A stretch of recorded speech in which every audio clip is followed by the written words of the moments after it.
Si me quiere acompañar en Marcos, capítulo 13, versículo 32, vamos a iniciar con algo muy importante que el Señor nos dejó durante este tiempo. Hoy como iglesia estamos en el tiempo donde esperamos la segunda venida del Señor. El Señor viene pronto. Y en ese mientras tanto, hasta que el Señor llegue, Él nos dejó un mandato. Y este versículo que vamos a leer habla un poquito sobre esto. Dice, pero de aquel día y de la hora nadie sabe, ni aun los ángeles que están en el cielo, ni el Hijo, sino el Padre. Mirad, velad y orad, porque no sabéis cuándo será el tiempo. Y acá da un ejemplo. Primero dice, nadie sabe cuándo vendrá. Pero cuando habla de velad, de orad, habla de estate atento, no te duermas, dice. Versículo 34 dice, es como el hombre que yéndose lejos dejó su casa y dio autoridad a sus siervos y a cada uno su obra y al portero mandó a que velase. El hombre en este ejemplo representa a Dios. Los siervos a los cuales les dio autoridad y una obra te representa a vos. Y después dijo, y mandó al portero que velase. ¿Por qué? Porque cuando llegaba el Señor, el portero tenía que estar despierto para abrirle la puerta, era el portero. Y dijo, estén atentos, estén esperando la venida del Señor. Pero mientras tanto, fíjense que a sus siervos les dio autoridad y a cada uno su obra. Y vamos a ver que el Señor te dio autoridad y una obra para hacer también. Continúa el versículo 35, dice, otra vez, velad, pues, porque no sabéis cuándo vendrá el Señor de la casa, si al anochecer, o a la medianoche, o al canto del gallo, o a la mañana. Pero cuando venga de repente, no os halle durmiendo. Y a lo que vosotros digo, a todos lo digo, velad. Y acá repite velad muchas veces, hace un énfasis, velad es estar atentos. Y dice, cuando llegue el Señor no los encuentre como durmiendo, ¿no?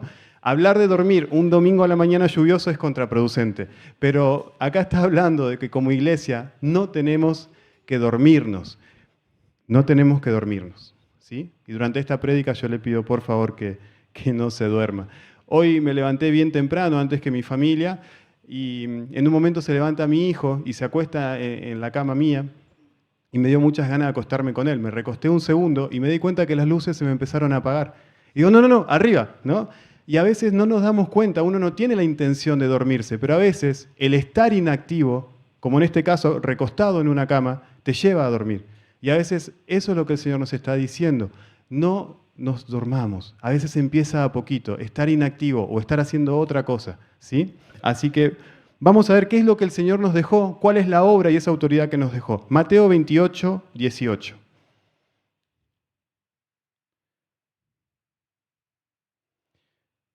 Y quisiera que al final de la prédica podamos ver si estamos despiertos, estamos dormidos o estamos ahí en el proceso, no dejando de bostezar, ¿no?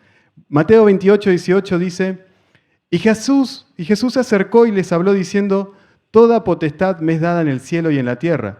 Por tanto, id y haced discípulos a todas las naciones, bautizándolos en el nombre del Padre y del Hijo y del Espíritu Santo, enseñándoles que guarden todas las cosas que les he mandado, y he aquí, yo estoy con vosotros todos los días hasta el fin del mundo. Amén. Y si usted tiene la misma Biblia que yo, en el título suele decir la gran comisión, es lo que el Señor encomendó a su iglesia. Y decirlo así, el Señor encomendó a su iglesia, a veces puede parecer lejano, la iglesia sos vos. Es lo que el Señor te encomendó a vos, tengas un día de creyente o 100 años de creyente, es la gran comisión que el Señor nos dejó a todos. Lo cumplimos como iglesia, pero la responsabilidad es individual y el Señor nos dejó esto para todos. En este mientras tanto, mientras esperamos a Jesús, lo que tenemos que llevar adelante, hermanos, es la gran comisión. Y lo que el Señor nos dijo es, cuidado iglesia, no te duermas, estate atento, te dejé una obra y te dejé autoridad. Y comienza diciendo el primer versículo y es hermoso. Dice, Jesús se acercó y les dijo, toda potestad me es dada en el cielo y en la tierra. Qué hermoso es empezar así el mandato. Dice, toda potestad me es dada en el cielo y en la tierra. Jesús está diciendo, tengo todo el poder, soy el Todopoderoso. En el cielo y en la tierra, sobre las huestes espirituales de maldad, tengo todo el poder, dice Jesús. Sobre los acontecimientos de la tierra, tengo el poder para hacer mi voluntad. Yo te envío, dice el Señor, el Todopoderoso. Y es hermoso saber esto, hermanos, porque cuando vemos la magnitud de la obra que hay que hacer, no podemos confiar únicamente en nuestros recursos, en lo que capacitado que podamos llegar a estar. Es insuficiente. Necesitamos al Dios Todopoderoso. Y en la base de nuestra confianza para llevar la gran comisión es que el Dios Todopoderoso nos envía. Y fíjense la palabra que sigue. Toda potestad me es dada en el cielo y en la tierra, por tanto, y ahí continúa la gran comisión. Ese por tanto es importante, porque en base a lo que habló antes, nos puede dar el mandato. Como el Dios Todopoderoso está con nosotros, por tanto, y ahí sí, vayan y hagan discípulos a todas las naciones. Eso significa que en quien confiamos es en el Señor y en el poder de Él. El primer punto es importante, ¿sí? Primero, en el poder del Señor confiamos. Por tanto, y ahora sí, vamos a la gran comisión. Primer mandato, id. Cortito, ¿no? 2 letras, id. Habla de ir, habla de salir. Cualquier persona que te diga, anda, obviamente te está llamando a que salgas del lugar en donde estás. Nos manda a salir por esa puerta, nos manda a hacer algo, nos manda a evangelizar. Ir significa ir a buscar a los perdidos. No es orar para que vengan, Señor, tráelos. Y el Señor nos va a responder, no, yo te mando que vos los vayas a buscar. Nuestra oración no es, Señor, que vengan. Nuestra oración tiene que ser, Señor, envíame. Ahí voy yo y los voy a buscar. Es un mandato, iglesia, de que salgamos a buscar al perdido, de que crucemos las barreras que nos están impidiendo hoy y salir a buscar al que no tiene a Jesús. Miren qué hermoso lo que Dios dice de vos cada vez que vas a buscar un perdido. Romanos 10, versículo 13 en adelante, se lo voy a leer en la Nueva Traducción Viviente. Dice, pues todo el que invoque el nombre del Señor será salvo. Y comienza con ese título hermoso, ¿no? Cualquier persona que invoque el nombre del Señor será salvo. Aquel vecino tuyo que hoy está perdido en las drogas, tal vez, si él invoca el nombre del Señor va a ser salvo. Y todos queremos eso, pero hay un problema. Dice, pero ¿cómo pueden ellos invocarlo para que los salve si no creen en Él? Es verdad. ¿Y cómo pueden creer en Él si nunca han oído de Él? Es verdad también. ¿Y cómo pueden oír de Él a menos que alguien se lo diga? ¿Y cómo irá alguien a contarle sin ser enviado? Y el Señor ya nos envió en esto que acabamos de leer. Él nos dijo, ir, vayan. Nosotros somos los enviados, iglesia. Por eso las Escrituras dicen, qué hermosos son los pies de los mensajeros que traen buenas noticias. Mire sus pies. ¿Son hermosos? Para nada. No son hermosos sus pies seguramente. Nadie pone foto de perfil sus pies porque no son lindos, ¿no? Miren mi dedo gordo, miren mi dedo chiquito. No, los escondemos. Está hablando que son hermosos los pies, es figurativo, porque con los pies vamos hacia ese lugar. Qué hermoso sos cuando vas a predicarle a otro de Jesús. Así es como el Señor te ve, cuando estás yendo, cuando tus pies caminan hacia el perdido. Y a veces nos preguntamos, bueno, pero ¿qué le digo? Tengo poco tiempo en el camino del Señor. Lo que hayas aprendido hasta este momento es suficiente. Hermanos, imagínense la siguiente escena. Usted ve a una persona sedienta en un lugar de mucho calor, imaginemos el desierto, y esa persona hace 2 días que no toma agua, y usted tiene solamente medio vasito de agua. Y tal vez pasa y esa persona se da cuenta que está sedienta y dice, no, mirá, vos necesitas un botellón de agua, no te voy a dar mi medio vasito, me voy, porque necesitas algo más. No, tu medio vaso, ¿sabes cómo lo refresca? Ese poquito de agua que vos tenés, ¿sabes lo mucho que es para el sediento? Lo poquito que hayas aprendido del Señor, aunque vos pienses que es poco, es muchísimo, es un montón para el que no tiene a Jesús. Y hay sedientos espirituales alrededor nuestro todo el tiempo y vos tenés el agua de vida que encima no se agota. No es que vos te quedás sin agua, sino que cada vez se va llenando más con el Señor. Lo que hayas aprendido hasta ahora del Señor es suficiente para el sediento. Andá y contales eso.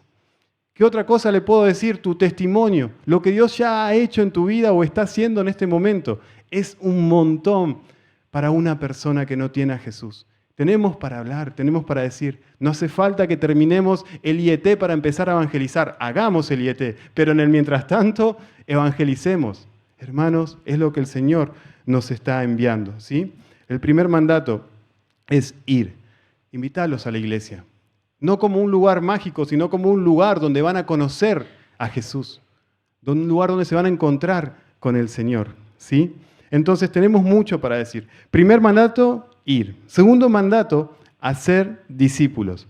Hacer discípulos es más que una persona haga la oración de fe y reciba a Jesús en su corazón. Es más que eso. Hermanos, en las campañas muchas personas, a veces cientos de personas, reciben al Señor en su corazón, pero no todos se convierten en discípulos. Y veamos que la Gran Comisión dice que también tenemos que hacer discípulos. Para eso se necesita una iglesia en aquel lugar que los contenga, que les enseñen el camino del Señor. Hacer seguidores de Cristo es hacer discípulos. Hacer discípulos tiene dos connotaciones que las vamos a ver. Entregarse por completo al Señor y buscar parecerse más a Él. Y lo vamos a ver con versículos. En Lucas capítulo 6, versículo 40, dice lo siguiente: el discípulo no es superior a su maestro, mas todo el que fuere perfeccionado será como su maestro. Discípulo era un aprendiz. Los discípulos iban todo el tiempo siguiendo al maestro en los tiempos de Jesús, y donde estaba el maestro, ahí estaban los discípulos, y el maestro le daba enseñanza y ellos anotaban. Y acá Jesús dice, el discípulo jamás va a ser superior a su maestro, pero aún si fuere perfeccionado va a ser como su maestro. Nuestro maestro, al cual seguimos a todos lados, es Jesús. Y dice, a medida que el Señor nos va perfeccionando, nos vamos pareciendo cada vez más y más a Él. La meta de ser discípulo es parecernos a Jesús, cada día más. Nadie es perfecto, nadie es Jesús, pero sí podemos buscar cada día parecernos más a Él. Ser discípulo significa esto, pasar tiempo con Jesús para poder parecernos más a Él. Y lo segundo está en Lucas también, pero en el capítulo 14, versículo 25. Y habla de la entrega que tenemos que tener. Grandes multitudes iban con Él, y volviéndose Jesús les dijo, si alguno viene a mí y no aborrece a su padre y madre y mujer e hijos y hermanos y hermanas, y aún también su propia vida, no puede ser mi discípulo. Y el que no lleva su cruz y viene en pos de mí, no puede ser mi discípulo. Y el versículo 33 dice, así pues cualquiera de vosotros que no renuncia a todo lo que posee, no puede ser mi discípulo. Clarísimo el Señor, y acá habla de una entrega total, y esto también, cuando hablemos del Señor, también podemos explicar que es una entrega genuina, es una entrega total. ¿Por qué? No es a medias tintas, porque la vida no cambia cuando es a medias tintas. Lo más hermoso, lo más inteligente que podemos llegar a hacer, la decisión más sabia, es entregarse por completo, no ponerle restricciones al Señor. Y ahí es donde Él va obrando de una manera preciosa, y logramos cada día parecernos, asemejarnos, aunque sea un poquito, más al Señor. Y la vida cambia. El Señor nos manda esto. Ese segundo punto es, y hacer discípulos. Y luego continúa y dice, a todas las naciones. Y acá está el gran desafío, iglesia. A todas las naciones nos dice. Empecemos con nuestra nación, nuestra amada Argentina. Tenemos el privilegio de haber nacido en Argentina. Después dicen que los argentinos somos agrandados, ¿no? Pero es hermosa Argentina. Y vivimos acá. Y acá tenemos mucho por hacer también, en nuestra nación. Evangelizar, salir. ¿Cómo podemos hacer discípulos, hermanos? ¿Cómo podemos evangelizar? Ya hablamos recién, plantar iglesias es una gran forma. Plantar aún más iglesias es otra forma. Ya el Señor ha permitido que haya 3 congregaciones funcionando, en General Rodríguez, en el Fondo de Agustón y en este lugar. ¿Cómo nosotros podemos involucrarnos apoyando las iglesias, apoyando a la iglesia local, apoyando las nuevas obras? En el Fondo de Agustoni pronto se van a tener que hacer cultos. Hace 2 sábados que me tocó estar, vino un hombre diciendo, ¿cuándo comienzan los cultos? La necesidad está, falta manos a la obra. Hermanos, la mies es mucha, los obreros flojos, los obreros pocos, dice la palabra. Hermanos, manos a la obra, porque hay mucho por hacer. Y sos vos, igual que yo, igual de responsable de que llevemos la comisión, que no te la está dando un flacucho, te la está dando el Dios Todopoderoso. Él nos dio esa comisión para que todos la llevemos adelante. No dormamos. En nuestra nación tenemos mucho por hacer y podemos ver el reino de Dios extenderse de una manera repoderosa. Pero también dice a todas las naciones. Una forma es a través de las misiones. Y yo pienso, ¿cómo podemos nosotros ser una iglesia misionera? No te voy a decir apoyando a las misiones, porque queda como un departamento más. Misiones no es un departamento más. Misiones tiene que ser un corazón de la iglesia. Tiene que ser el latir de la iglesia. No es un departamento, es algo que nos tiene que atravesar a todos porque es un mandato para todos. el ir a todas las naciones. Apoyemos a los misioneros que están en ese lugar. Pero ¿cómo podemos nosotros hacer misiones, predicar y hacer discípulos en otro lugar? Enviando en primer lugar. Enviemos. Iglesia, seguramente con tanta necesidad que hay en otros países, el Señor debe estar llamando. En este mismo momento, el Señor debe estar llamando, porque la necesidad está.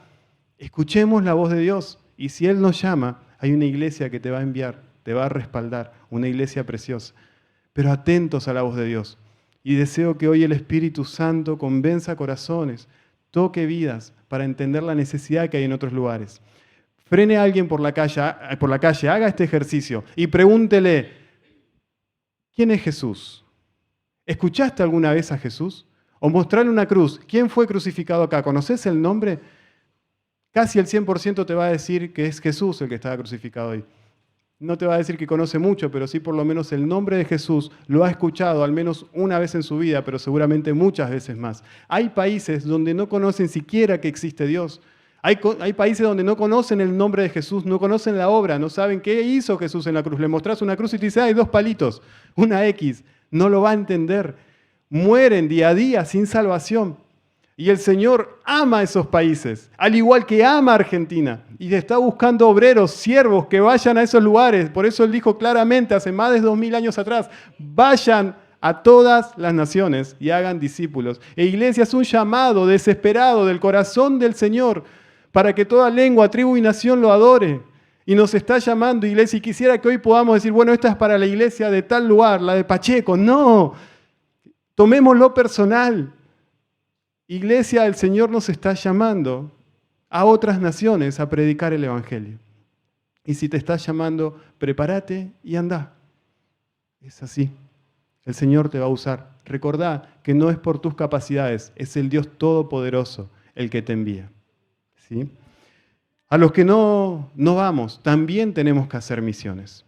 Y siempre hablamos de al menos 2 formas de hacer misiones. Es orando por los misioneros y ofrendando para sostener las misiones. Hay una guerra espiritual. En aquellos lugares, por ejemplo, tenemos misioneros en Turquía donde hay cierta persecución. En Medio Oriente la persecución es aún más fuerte, donde pueden matarte por el hecho simplemente de nombrar a Jesús. En aquellos lugares, obviamente, hay una guerra espiritual. Satanás tiene tomadas a las personas de ese lugar y no las va a querer soltar. Por eso es importante que nosotros oremos a favor de los misioneros que estamos apoyando para que Dios los use, pero también de las personas de ese lugar, para que puedan conocer el verdadero evangelio, puedan conocer realmente a Jesús. Tus oraciones son pero tan importantes. Esa guerra espiritual que vos podés llegar a hacer es tan importante, hermano. Decir, bueno, yo no estoy yendo a las misiones, pero estoy orando por las misiones. Estoy siendo el guerrero que Dios quiere, la guerrera que Dios quiere. Y mi pregunta es, hermanos, en esta semana, ¿cuánto has orado por los misioneros? Porque es una forma de llevar adelante la gran comisión. Y quisiera que podamos en introspectiva poder mirarnos y decir, ¿estoy orando por ellos o me estoy olvidando de los misioneros? Conozco al menos sus nombres, el nombre, el apellido de la familia al menos. Conozco los países que estamos apoyando. Y oramos por cada tunecino, por cada peruano, por cada boliviano. Oramos por cada uno de ellos para que el evangelio impacte. Es una tarea hermosa. Y si no lo estás haciendo, la idea no es que te sientas mal, sino todo el contrario, que puedas decir, yo voy a ser parte de la gran comisión, también orando por cada país donde están los misioneros y por ellos mismos también. La otra parte es también a hacer misiones con nuestras ofrendas, poder sostenerlos. Pienso a veces qué hermoso sería llegar a la presencia de Dios en el cielo y que Dios nos muestra, mira, tus ofrendas hicieron que se le pueda comprar esta Biblia en Indonesia a esta persona. Se aferró a ella con todo su corazón, conoció la palabra y hoy está con vos en los cielos. Mira, tu ofrenda se pudo alquilar un lugar donde se pudo tener un templo y muchas personas conocieron a Jesús. Tu ofrenda fue tan bien utilizada, siervo fiel. Hermanos, entender las misiones también tiene que ver con esto. Estaba viendo estudios acerca de cuánto se da en Estados Unidos. El porcentaje de sueldo que se da para las misiones de cada cristiano es el 1%, aproximadamente. O sea, hay personas que directamente no dan y otras que dan un poquito, 1% del sueldo. Y el Señor nos manda a que podamos hacer tesoros en los cielos. La Biblia habla un montón acerca de esto. El versículo que tanto nos gusta que dice, mi Dios pues os suplirá todo lo que os falta conforme a sus riquezas en Cristo Jesús. Está hablando en un contexto misionero, a una iglesia que ofrendaba por las misiones. Mateo 6:33, que me encanta, dice, busquen primeramente el reino de Dios, su justicia y todo lo demás será añadido. Está hablando en un contexto también de que pongamos el reino de Dios primero, que el reino de Dios avance y el Señor va a suplir nuestras necesidades. ¿Por qué digo esto? Porque sé que es un desafío poder dar para las misiones en el contexto económico en el que estamos. Es un desafío. Y iglesia, quiero desafiarte a que vos puedas ser parte de esto. Mi Dios suplirá todas las riquezas. Él añadirá lo que haga falta. Pero nosotros tenemos que ser fieles. Y mi oración, hermanos, sincera, es que podamos ser fieles, constantes y dadivosos en el dar por las misiones. Esa es mi oración siempre. Fieles, constantes y dadivosos, que podamos dar algo que nos cueste un poco. No lo que nos sobra, sino realmente con conciencia. Y es una inversión, es un privilegio de poder invertir un poco del sueldo que Dios nos da para las misiones. ¿Sabe usted que el segundo domingo de cada mes las ofrendas que recaudamos son para las misiones? Y quiero que piense si realmente apartás algo que sea para las misiones y lo traes ese domingo con gozo, o cada domingo de misiones, ¡ay, me olvidé! Bueno, saco las monedas que me habían quedado y vaya a las misiones que sean de bendición. Hermanos, tiene que ser algo consciente. Esas iglesias que nosotros hablábamos en el contexto misionero apartaban para las misiones, conscientemente, y esperaron a Pablo hasta que él pueda ir a recaudar todo esto. Entonces, qué lindo que podamos tener esta conciencia. Hermanos, no es un gasto. Es una inversión para que el reino de los cielos se extienda. Sé que no es un tema que se hable mucho, pero lo tengo que decir. Es una forma de invertir en los cielos. Apoyemos también a los misioneros económicamente. El próximo domingo es cuando se juntan las ofrendas, siempre el segundo de cada mes. Hablamos entonces a todas las naciones. Continúa y dice, bautizándolos en el nombre del Padre y del Hijo y del Espíritu Santo. Y acá habla sobre el bautismo. El bautismo es un mandato del Señor.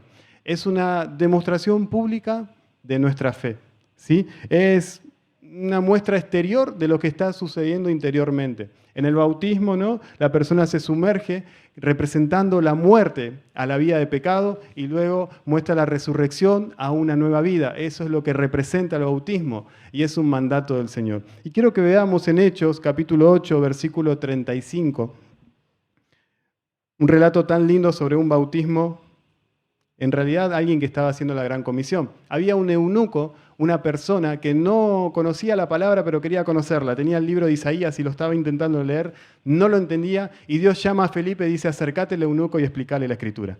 Entonces, dice el versículo 35, entonces Felipe, abriendo su boca y comenzando desde esta escritura, le anunció el evangelio de Jesús. Y yendo por el camino, llegaron a cierta agua, y dijo el eunuco, aquí hay agua, ¿qué impide que yo sea bautizado? Felipe dijo, si crees de todo corazón, bien puedes. Y respondiendo dijo, creo que Jesucristo es el Hijo de Dios. Y mandó a parar el carro, y descendieron ambos al agua, Felipe y el eunuco, y le bautizó. ¿Qué tal, Ahí, sin dar vueltas, sin esperar tanto, fue impresionante. El eunuco creyó. En ese momento que Felipe le explicó, Felipe estaba haciendo la gran comisión, fue y le explicó, le enseñó. Y Felipe y el eunuco iba en el carro y dijo, mira, allá hay agua, seguramente algún lago, algún río, allá hay agua. ¿Qué impide que yo sea bautizado ahora mismo? Felipe le dijo, si crees, bien puedes. Y el eunuco le dijo, creo que Jesucristo es el Hijo de Dios. Creía claramente, entendió toda la teología. Creo que Jesucristo es el Hijo de Dios. Y mandó a parar el carro, tal vez chifló y le dijo, paren, bajemos. Y se bautizó en ese mismo momento, sin vueltas. Qué hermoso, hermanos. Es un mandamiento del Señor. Y si alguien aún no ha sido bautizado, que el eunuco le enseñe, que el eunuco le hable. Hermanos, que pueda bautizarse. Si no hay bautismos hoy es porque nadie ha pedido para bautizarse. Entonces, si se quiere bautizar, acérquese a cualquiera de los pastores. Yo lo animo, lo invito a que pueda dar este hermoso paso en obediencia al Señor, ¿sí? Continuamos y luego del mandato de bautizar nos dice, enseñándoles que guarden todas las cosas que les he mandado. Y este es un pasaje realmente importante, porque habla de la enseñanza de la palabra de Dios. Es muy importante esto. Lo más cercano que tenemos, lo más importante son los estudios bíblicos. Y es una forma de aprender y guardar las enseñanzas del Señor para nuestras vidas. Primero, tenemos que nosotros conocer la palabra, pasar tiempo con ella. Tenemos que aplicar la palabra, hacer todo lo que esté a nuestro alcance para aplicarla. Pero también tenemos que enseñarla. Y padres, una responsabilidad muy grande es enseñarla a nuestros hijos. Es nuestra responsabilidad. No es siquiera de la escuelita bíblica, no es su responsabilidad. Ellos refuerzan y hacen una obra preciosa domingo a domingo, pero no alcanza. Es en casa donde tenemos que enseñarle la palabra del Señor. Tenemos que tomar tiempo con ellos. A medida que van entendiendo, poder comprarle al menos una Biblia para niños, enseñarles los relatos bíblicos, pasar tiempo. Miren cómo cumplimos la gran comisión en casa con los propios hijos. Y luego poder también enseñar a otras personas. ¿Sí? Lo que hemos aprendido, enseñarlo a otros. Y quiero felicitar a las maestras, aunque hoy no me escuchan, a las maestras que sí están acá, porque están enseñando la palabra del Señor, a los colaboradores también, a los que enseñan en los estudios bíblicos y a sus colaboradores. Los felicito, los animo y es una labor enorme. Estás cumpliendo la gran comisión de enseñar a otros la palabra del Señor. Y ahora quiero aprovechar y felicitar a los que invierten esa hora en la semana para aprender en el estudio bíblico. Los felicito. Sos parte también de la gran comisión al aprender la palabra del Señor. Y quiero animarte a que no aflojes. Es algo hermoso poder aprender juntos la palabra del Señor. A mí me encantan los estudios bíblicos, los disfruto mucho y creo que seguramente vos también. Y si alguien hoy no se ha sumado y quiere aprender la palabra del Señor, bueno, hoy mismo acércate a cualquiera de los pastores, líderes, a quien vos quieras y te sumamos a un estudio bíblico, ¿sí? Porque es importante esta parte, aprender la palabra del Señor. Y cuando dice enseñándole todas las cosas, el todas, pónganlo en mayúscula, porque habla de enseñar todo. Hay verdades que son hermosas y hay otras que a veces nos incomodan. Y esas verdades incómodas, si están en la palabra, también tenemos que enseñarlas. Todas las cosas, todo el consejo del Señor, ¿sí? Bien, saben que más o menos, según los estudios que estaba leyendo, se tarda 12 años en traducir una Biblia a un idioma indígena. 12 años para que una persona con ese dialecto, con ese idioma pueda tener la Biblia en su idioma. Y más o menos $1.000.000 es lo que se gasta, estamos hablando de Estados Unidos, es lo que se gasta para poder traducir las Biblias a ese idioma. Fíjense si no hay mucha labor para hacer. 12 años, $1.000.000 y hablemos los estadounidenses, para no hablar de los argentinos, aportan el 1% para estas obras. Es un montón lo que hay por hacer. Más o menos 128 millones de individuos son los que no tienen acceso a la escritura en su idioma. 128 millones de individuos. Qué lindo que podamos usar mejor nuestros recursos. Al final, y con esto quiero ir terminando, termina con una promesa de parte del Señor en el versículo 20. Luego de decir, enseñándoles que guarden todas las cosas que les he mandado, y el Señor cierra diciendo, y he aquí, yo estoy con vosotros todos los días hasta el fin del mundo. Amén. Esta es la promesa del Señor, hermanos. Él dice, yo estoy con vosotros todos los días hasta el fin del mundo. Cuando vos salgas a hablarle a alguien del Señor y no sepas qué decirles, acordate de esto. El Señor está con vos en ese momento, mientras estás cumpliendo la gran comisión. Cuando animás a otros a que sigan el camino, a que sea un discípulo de Cristo, el Señor está con vos. Cuando animás a alguien a bautizarse, el Señor está con vos. Cuando aprendés o enseñás la palabra del Señor, el Señor está con vos, porque Él lo ha dicho, yo estoy con vosotros, con ustedes, todos los días hasta el fin del mundo. Dios está con vos, el Todopoderoso está con vos. Y esa es la garantía que tenemos. Cuando le hables a alguien y se convierta al Señor, Dios estuvo con vos. Cuando le hables a alguien y te rechaza abiertamente, Dios también estuvo con vos. Vos hiciste la obra, el Señor nos manda no a convencer, solo a predicar, solo a hablar. Y Él se encarga de la obra. Amén. Y cierro con esto en Apocalipsis capítulo 7, versículo 9. La gran comisión no es una opción, es un mandato que el Señor nos da. y somos nosotros los responsables de que se cumpla. Y antes de ir a Apocalipsis, quisiera que evaluemos si estamos dormidos, despiertos o bostezando. Como yo me encontraba hoy recostado con mi hijo y empezando a dormirme, porque si estamos ahí es tiempo de levantarse, de ponerse en acción y vas a ver que no te dormís más. Empecemos a servir y vas a ver que ahí todo sueño se va y estamos esperando la venida. Apocalipsis 7:9 dice, fíjense, esto es el corazón del Señor, es lo que Él desea y lo que como iglesia vamos a ver. Después de esto miré, y he aquí una gran multitud, la cual nadie podía contar, de todas naciones, tribus y pueblos y lenguas, que estaban delante del trono y en la presencia del Cordero, vestido con ropas blancas y con palmas en las manos, y clamaban a gran voz diciendo, la salvación pertenece a nuestro Dios, que está sentado en el trono y al Cordero. Qué precioso. Gente de toda lengua, de toda tribu, de toda nación, hablábamos de las misiones, adorando al Señor. Dice que era una multitud tan grande que nadie podía contar. Son las personas que han sido salvos por la sangre del Cordero. Son aquellas personas por las cuales estuviste orando. Son aquellas personas a las cuales le predicaste, a los cuales invitaste a la iglesia. Son esas personas, pero de toda lengua, tribu y nación, adorando al Padre. Qué precioso es. Iglesia, ¿qué parece si nos ponemos de pie y oramos? Oramos por la gran comisión. Padre, te damos gracias. Gracias porque creo que hoy has hablado a nuestros corazones. Señor, ruego que sea tu Espíritu Santo el que nos convenza día a día. Te ruego, Señor, que podamos tomar tu palabra, sabiendo que el Dios Todopoderoso es el que nos envía y el que está con nosotros cada día hasta el fin del mundo. Señor, con esta promesa y con esta verdad, tomados de tu mano, queremos, Señor, ir y hacer discípulos a todas las naciones, bautizándolos en el nombre del Padre, del Hijo y del Espíritu Santo y enseñándoles que guarden toda tu palabra, Señor. Queremos, Señor, llevar adelante esta gran comisión como iglesia. Padre del cielo, como cuerpo de Cristo. Ayúdanos, Señor. Padre, levanta obreros fieles.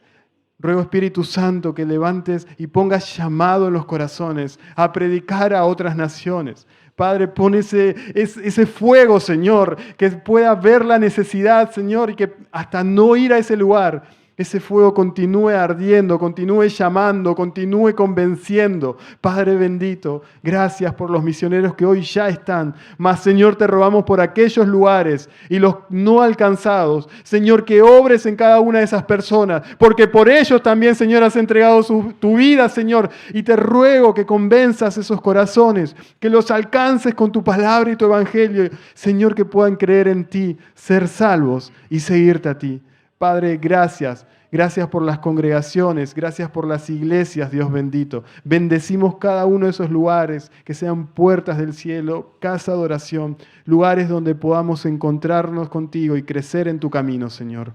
Te damos gracias, Padre, por todo y encomendamos nuestras vidas a ti. Pon un celo, Señor, un celo en nosotros por las almas perdidas, un celo evangelístico, un celo misionero, Señor. Padre, las palabras humanas no van a convencer. Padre, es tu Espíritu Santo el que convence. Ayúdanos a ver con tus ojos la necesidad. Ayúdanos, Señor, si estamos dormidos, despiértanos. Líbranos, Señor, de los afanes de este mundo, de los entretenimientos, de todo lo que nos adormezca, Señor. Y abre nuestros ojos a la necesidad. Ayúdanos a dar agua al sediento, Dios bendito. Tenemos el agua. Muéstranos al sediento. Gracias, Padre. Convence, Espíritu Santo. Y te adoramos a ti, Dios bendito. Somos tu iglesia, Señor. Y tu reino queremos extender. En tu nombre oramos, Jesús. Amén.